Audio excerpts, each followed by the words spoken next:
அந்த பழம்பெரும் காலத்தில் பூமியில் மனிதர்கள் பல துன்பங்களில் தவித்துக் கொண்டிருந்தார்கள். யார் வேண்டினாலும் வேண்டுதலை கேட்டு அருள் புரியும் ஒரே தெய்வம் விநாயகர்.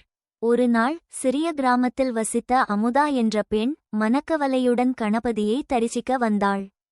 அவளுடைய குடும்பம் தொடர்ந்து தோல்வி, கடன், நோய் என பல சோதனைகளில் இருந்தது. அமுதா விழிகளை மூடி மனதளவில் அழுகை தாங்கிய குரலில் கூறினாள், விநாயகா, என்னை நான் திறமையில்லாதவளாக நினைக்கிறேன். எதிலும் சிக்கல் வந்துவிடுகிறது. ஒரு சிறு ஒளி, ஒரு சிறு உதவி என் குடும்பத்துக்கு தருவாயா? கோயில் உள்ளே இருந்த பஜனை ஓசை மெல்ல நின்றது. பின் மணி ஒலி இல்லாமல் ஒரு மிதமான காற்று அவள் முகத்தை வருடியது.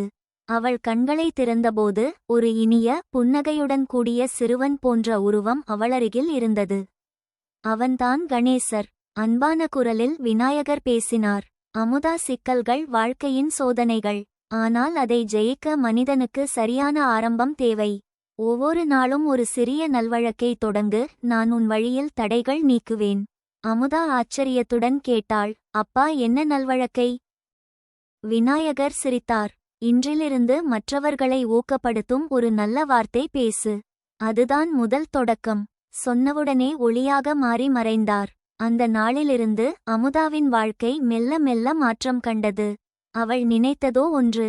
தினமும் மாலை மகா கணபதியின் வரம் என்ற பெயரில் தொடராக வெளிவரும் நன்றி